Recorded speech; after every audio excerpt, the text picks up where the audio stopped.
এই কে আছিস? ওজিরে আলা। আদেশ করুন জাহাপনা।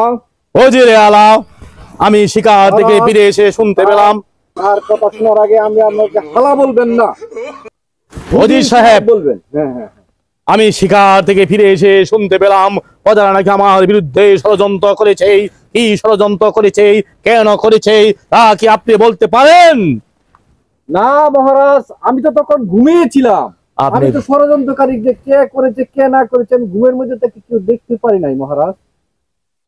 আমি কি শিকারে যাওয়ার পর আপনাকে দায়িত্ব দিয়েছিলাম? আপনি কি ঘুমানোর জন্য আপনাকে দায়িত্ব দিয়েছিলাম?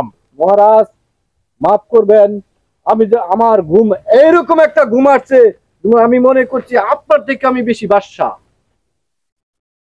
আমার অবর্তমানে যেহেতু আমার কোনো সন্তান নেই, আপনি তো হীরানগরের বাদশা হবেন। ঠিক আছে, যান ওজির সাহেব, এখান থেকে আপনাকে আমি বিতাড়িত করলাম। আমি মহারাজ, আপনি আমার প্রজা, যান। আমি তো দায়িত্ব এখনো অর্পণ করিনি আপনার কাছে। আদেশ করুন যে আপনার, আমি তো ভুলেই গিয়েছিলাম। আমি মনে করছিলাম স্বপ্নের মাধ্যমে আমি রাজা হয়ে গেছি। আপনি তো রাজ্যরূপী মানুষ আমি দেখতে পাচ্ছি। না মহারাজ, উস্তাদি মাফ করবেন মহারাজ, আমার কিন্তু কোনো ক্ষমতা লোভ নাই, কিন্তু আমি দিলে ছাড়ি না। আপনি একটা কথা বলবো, আপনি বুঝতে পারছেন না কেন?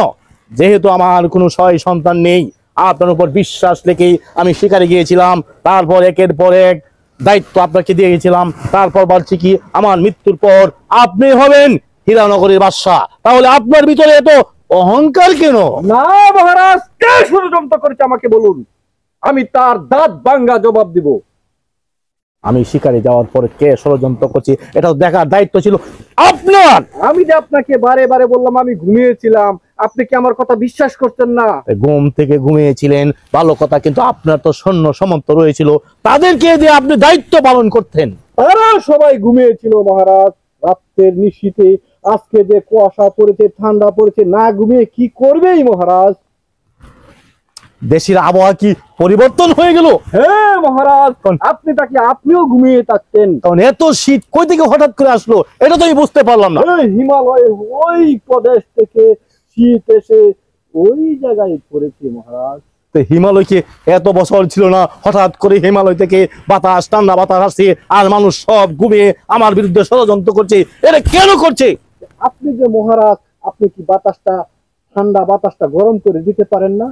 জান মন্ত্রী মশাই, আমি আর সহ্য করতে পারছি না। দরবার আজকের মতন এখানেই সমাপ্তি ঘোষণা করলাম।